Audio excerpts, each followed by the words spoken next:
প্রিয় দর্শক, আসসালামু আলাইকুম। আমন্ত্রণ জানাচ্ছি মাই টিভি দুপুর 2টা 30 মিনিটের সংবাদে। আপনাদের সাথে আছি আমি মেমরি জাহান শিমু। শুরুতে জানিয়ে দেব সংবাদ শিরোনাম। শারীরিক দূরত্ব বজায় রেখে ও স্বাস্থ্যবিধি মেনে বিভিন্ন মসজিদে জুমার নামাজ আদায় করলেন মুসল্লিরা।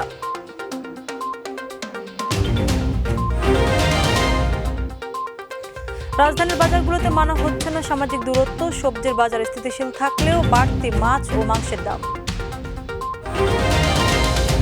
করোনা থেকে সেরে ওঠাদের সংখ্যা বাড়ছে প্রতিনিয়ত। সুস্থ হয়ে অনেকেই শুরু করেছেন স্বাভাবিক জীবনযাত্রা। আজ 25শে বৈশাখ, বিশ্বকবি রবীন্দ্রনাথ ঠাকুরের 159তম জন্মবার্ষিকী। কবির সৃষ্টিশীলতা মনের গভীরে স্মরণ করছে বাঙালিরা। এক মাস পর স্বাস্থ্যবিধি মেনে মসজিদে জুমার নামাজ আদায় করলেন মুসল্লিরা। রাজধানীর বায়তুল মোকাররম জাতীয় মসজিদে সকাল থেকেই শুরু হয় পরিচ্ছন্নতা কার্যক্রম। মুসল্লিরা মাস্ক ব্যবহার করে মসজিদে প্রবেশ করেন এবং প্রবেশ পথে তাদের শরীরে ছেটানো হয় জীবাণুনাশক। পবিত্র রমজান মাসে জুমার নামাজ আদায় করতে পেরে খুশি আগতরা। রিপোর্ট করছেন সাইদুর রহমান আবির। সবকিছুই সীমিত পরিসরে খুলে দেয়া এবং সার্বিক পরিস্থিতি শিথিল করার অংশ হিসেবে সুরক্ষার বেশ কিছু শর্ত দিয়ে মসজিদে জামাতে নামাজ আদায় করার অনুমতি দেয় ধর্ম মন্ত্রণালয়। অনুমতি প্রদানের পর প্রথম জুমার নামাজ আদায় করতে আসেন মুসল্লিরা। মসজিদে প্রবেশের আগে সুরক্ষার জন্য রয়েছে সব ধরনের ব্যবস্থা। প্রবেশদ্বারেই আছে সাবান পানি দিয়ে হাত ধোয়ার ব্যবস্থা। ভেতরে প্রবেশের পূর্বে মুসল্লিদের শরীরে ছেটানো হয় জীবাণুনাশক স্প্রে। সুরক্ষার ব্যবস্থাপনায় সন্তোষ প্রকাশ করলেন আগতরা। অজু করে আসি বাসার থেকে, এই জায়গায় হাত দিয়ে নিলাম, স্প্রে করে নিলাম। এখন মোটামুটি খুবই ভালো ভালো একটা পরিবেশ। হ্যাঁ, খুবই সুন্দর। অতীতে এরকম কোনো সময় এই যে হাত দেওয়া, তারপরে স্প্রে করা, হ্যাঁ, বিভিন্ন সবার সাথে যায় নামাজ এবং কি মাস্ক পরা, হাত দেওয়া, তারপরে এই যে বডিতে স্প্রে মাইরা দেওয়া, এই জিনিসটা খুবই ভালো। সামাজিক দূরত্বটা যদি মেনটেন করা, আল্লাহর কাম যদি ঠিকমতো সম্পূর্ণ করা হয়, অনেকটাই ভালো হবে। বিশেষ করে করোনা ভাইরাস থেকে সবার জন্য একটা সুন্দরভাবে নিরাপত্তার জন্য আসলে প্রত্যেকটা জনগণের এভাবে সচেতন থাকা উচিত, তাহলে করোনা ভাইরাসটা প্রাদুর্ভাব কম হবে। অনেকদিন পর জামাতে নামাজ আদায় করতে পেরে শুকরিয়া আদায় করেন মুসল্লিরা। আচ্ছা, 3 সপ্তাহ নামাজ পড়তে পারতেছি না, আজকে পারতেছি, অনেক আনন্দ লাগতেছে, অনেক খুশি লাগতেছে আমার। অনেকদিন পর আজকে বায়তুল মোকাররম মসজিদে নামাজ পড়তে আসছি, মনটা খুব ভালো লাগছে। খুব ভালো লাগছে যে মসজিদে নামাজ পড়তে পারবো সবাই মিলে একসাথে। অন্ততপক্ষে আমাদের খেয়াল রাখতে হবে দূরত্ব বজায় রেখে যাতে নামাজটা পড়তে পারি, সবাই সুস্থ থাকতে পারি। একদিন পর জামাতে নামাজ পড়তে আসে আমাকে অনেক ভালো লাগতেছে। তারপরে আসলে বাইতুলে যে আমি নামাজ পড়তে পারছি, এটা আমি অনেক খুশি আর কি। এখানে যে ব্যবস্থা করছে অনেক ভালো করছে, অনেক ভালো লাগলো আর কি। আলহামদুলিল্লাহ, খুব ভালো লাগছে, খুব মজা লাগতেছে। মনে হয় এতদিন তো বাসায় পড়ছি, এই সুযোগটা পাইছি। এই যে রোজার অনেক আগে 1 মাস ধরে এত জামাতে আসতে পারি না, এই প্রথম আসলাম। পরিচ্ছন্নতা নিশ্চিত করেই ভেতরে প্রবেশ করানোর কথা জানান দায়িত্বরতরা। যারা মসজিদে ঢুকবে মুসল্লিরা, তাদের জন্য তারা জানি স্প্রে করে জীবাণুমুক্ত করে ঢুকতে পারে, সেজন্য নামাজ আদায় করার সময়ও নিশ্চিত করা হয়েছে সামাজিক দূরত্ব। নামাজ শেষে করোনা ভাইরাস থেকে মুক্তিতে দেশ ও বিশ্ববাসীর জন্য দোয়া ও মোনাজাত করে আগত মুসল্লিরা। সাইদুর রহমান আবির, মাই টিভি, ঢাকা। রাজধানীর কাঁচা বাজারের সবজির মূল্য কিছুটা স্থিতিশীল থাকলেও বেড়েছে মুরগি, মাছ এবং মাংসের দাম। আদা ও পেঁয়াজের দাম কিছুটা কমেছে। তবে বাজারগুলোতে স্বাস্থ্যবিধি অনুযায়ী শারীরিক দূরত্ব মানার কোনো সচেতনতা নেই। মাহবুব শেখতের রিপোর্ট। এ চিত্র রাজধানীর কারওয়ান বাজারের। সবজির খুচরা বিক্রির এই স্থানে নগরীর দূর দূরান্ত থেকে ক্রেতারা আসেন কিছুটা কম মূল্যে প্রয়োজনীয় সামগ্রী ক্রয় করতে। কারণ বাজার আসি একটু সস্তার জন্য, এজন্য। আর এখন ইনকাম তো তেমন নাই। যদি এখানে 20 টাকা হয়, ওখানে 40 টাকা, ডাবল। সরবরাহ পর্যাপ্ত, বিক্রেতাদের দাবি অনুযায়ী মূল্য সাধ্যের মধ্যে। দুন্দুল 50, জিঞ্জার 40, করলা 20, শসা 20, কাঁকড়া 60। বেগুনের দামটা বেশি একটু, বেগুন 40। অনেক বেশি। কিছুদিন আগেও আমি 5 কিলো কিনতাম 50 টাকা দিয়ে টমেটো, এখন 1 কিলো কিনতে হয় 30 টাকা। মুরগির বাজার ঊর্ধ্বমুখী। সপ্তাহ ব্যবধানে ব্রয়লার মুরগি কেজিতে বেড়েছে 30 টাকা। ব্রয়লার আজকে 150 টাকা চলতেছে, পাকিস্তানি 240, লালটা 200। খামারিরা মাল উঠা না বয়ে, যার জন্য দাম বাড়ছে। পর্যাপ্ত মাছ থাকলেও ক্রেতা কম। যে শোল মাছ বিক্রি করতেছি 500 টাকা, 550 টাকা কেজি, শিং মাছ 400 টাকা, পাবদা মাছ 400 টাকা। ভালো না, পদ্মা অর্জুন পদ্মাটা বিঘে 950, 1000, আর 900 গ্রাম 800 গ্রাম এগুলো বিঘে 850, 900 টাকা কেজি। দাম তো এখন অনেক চড়া দাম চলে। কিছুটা দাম বেড়েছে গরু, মহিষ এবং ছাগলের গোস্তের। চালের বাজার রয়েছে স্থিতিশীল। নতুন চাল আমরা এখন বিক্রি করতেছি 40 টাকা, বা কিনা আমাদের 38 টাকা, 28 টাকা, মিনিকেটটা 50-52 টাকা। আগে যা ছিল 56 থেকে 60 টাকা, পুরানটা এখনও 56 টাকা। ফাঁকা নিত্য প্রয়োজনীয় অন্যান্য পণ্যের বাজার। কালকে আমি আদা কিনে আনছি 120 টাকা কেজি, আমরা খুচরা বাজার 130 টাকা 40 টাকা বিক্রি করি। পেঁয়াজের বাজার অনেক কম, কালকে আমি 40 টাকা করে কিনে আনছি, আমরা 45 টাকা বিক্রি করি। রসুন 110 টাকা কিনে আনছি, 120 টাকা 30 টাকা বিক্রি করি। সব কিছুর দামই কম।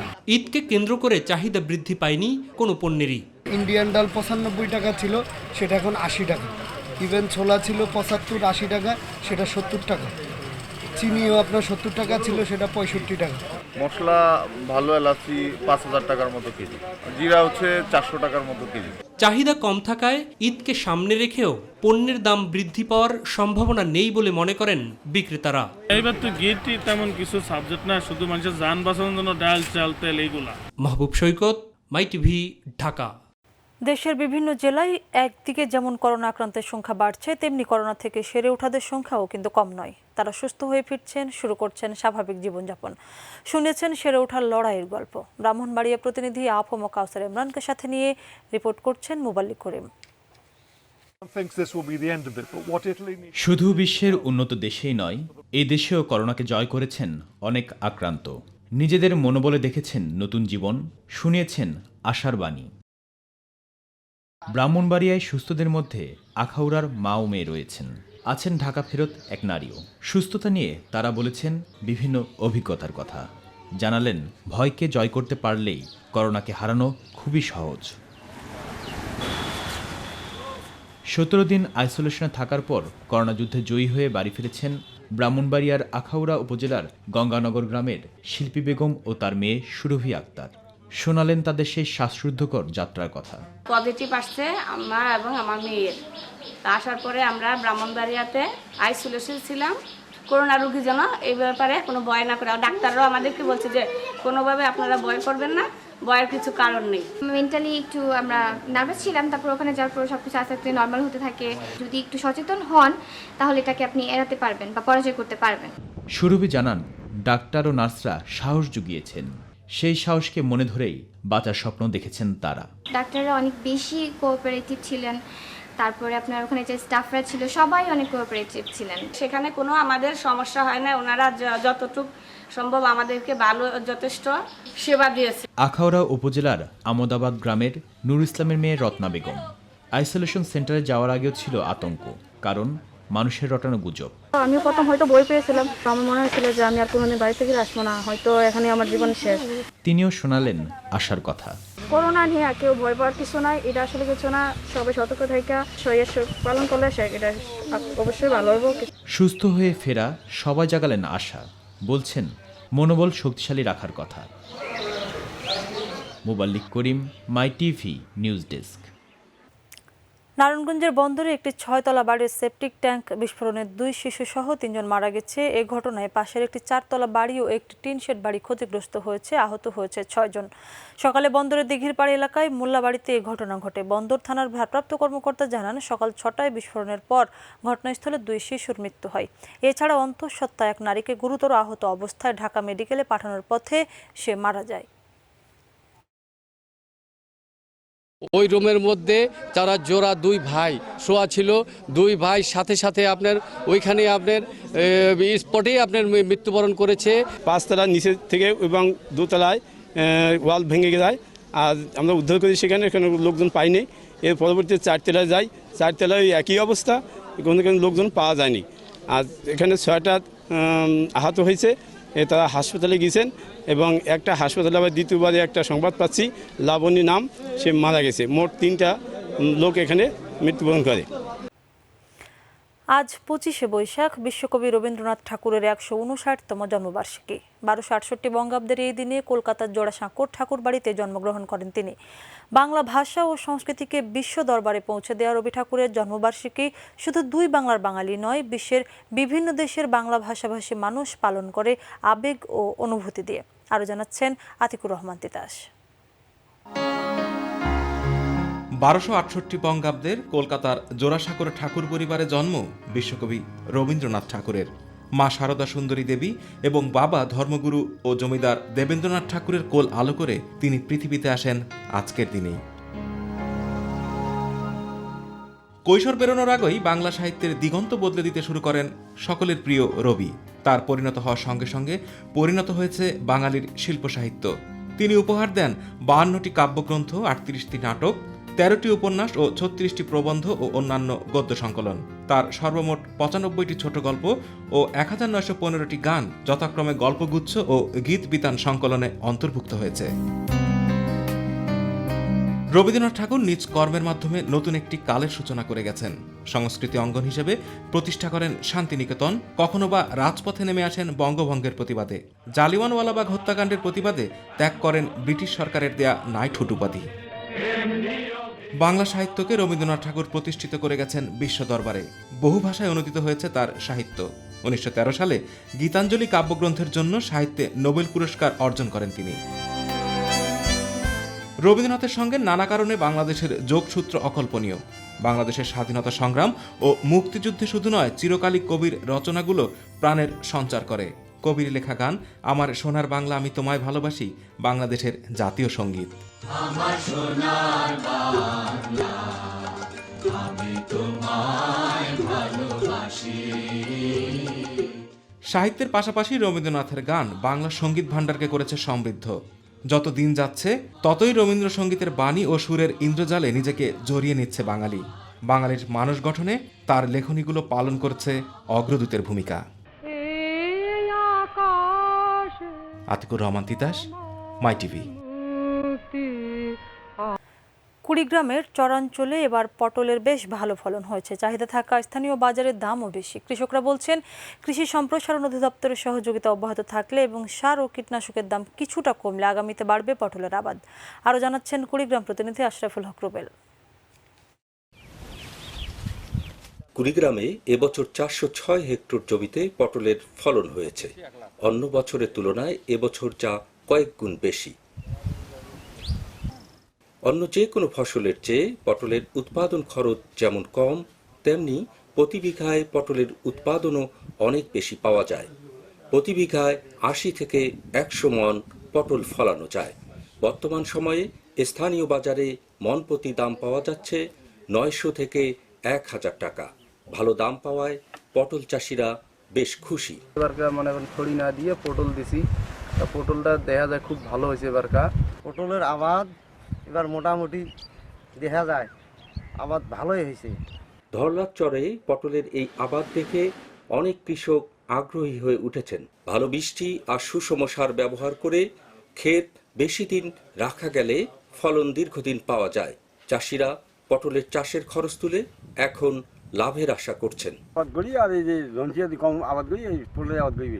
ডালের হিসেবে মোটামুটি আশা করা যায় লাভবান হওয়ার চিন্তা ভাবনা বেশি আছে। যাচ্ছে যে লাভবান হবে আমাদের দেখে এখন আশেপাশের অনেকেই পটল চাষে উদ্বুদ্ধ হচ্ছে। কৃষি সম্প্রসারণ বিভাগের পরামর্শ ও সহযোগিতা পেলে এসব সবজি চাষে তারা আরও বেশি আগ্রহী হয়ে উঠবেন। পটলের মতো লাভজনক সবজি চাষের মাধ্যমে কৃষকরা যাতে লাভবান হয়ে ঘুরে দাঁড়াতে পারে, এজন্য কৃষি বিভাগ থেকে পরামর্শ ও নানা প্রণোদনা দেওয়া হচ্ছে বলে জানালেন জেলা কৃষি সম্প্রসারণ কর্মকর্তা। জেলায় প্রায় 400 হেক্টরের উপরে পটলের চাষ হয়েছে এবং এবারে ফলনও ভালো, 16-17 মেট্রিক টন বা তারও বেশি ফলন পাওয়া যাচ্ছে। তো এটারে যে কি বলে বাজারজাত প্রথম দিকে একটু সমস্যা ছিল, তা আমরা এই যে আলু, মিষ্টি কুমড়া, পটল ইত্যাদির সঙ্গে যুক্ত করায় বর্তমানে বাজার অবস্থা ভালো এবং আশা করি কৃষকেরা ভালো কি বলে আপনার ফলন পাচ্ছে এবং ভালো ন্যায্য মূল্য পাচ্ছে। কৃষি আর কৃষকরা লাভবান হলেই ঘুরে দাঁড়াবে এ জেলার ভঙ্গুর অর্থনীতি, এমনটাই মনে করছেন কৃষি সংশ্লিষ্টরা। আশরাফুল হক রুবেল, মাই টিভি, কুড়িগ্রাম। দর্শকের সাথে শেষ করছি সংবাদ, তবে যাবার আগে শিরোনামগুলো জানিয়ে দিচ্ছি আরও একবার। শারীরিক দূরত্ব বজায় রেখে ও স্বাস্থ্যবিধি মেনে বিভিন্ন মসজিদে জুমার নামাজ আদায় করলেন মুসল্লিরা।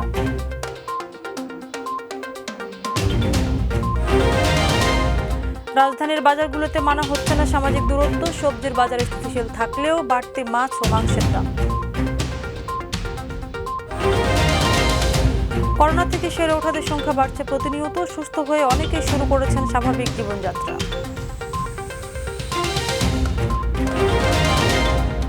এবং আজ 25শে বৈশাখ, বিশ্বকবি রবীন্দ্রনাথ ঠাকুরের 159তম জন্মবার্ষিকী। কবির সৃষ্টিশীলতা মনের গহীনে স্মরণ করছে বাঙালিরা। দর্শক, এই ছিল এখনকার সংবাদে। ধন্যবাদ সাথে থাকার জন্য। এছাড়া ইউটিউবে মাই টিভি সংবাদ পেতে ভিজিট করুন youtube/mytvbd নিউজ এবং আমাদের অনুষ্ঠান থেকে ভিজিট করুন youtube/mytv বাংলা, facebook/mytv বাংলা ও twitter/mytv বাংলা। পরবর্তী জেলা সংবাদ বিকেল 5টায় দেখার আমন্ত্রণ জানিয়ে বিদায় নিচ্ছি। দর্শক, করোনা সংক্রমণ রোধে সবাই ঘরে থাকুন, নিরাপদে থাকুন। আল্লাহ হাফেজ।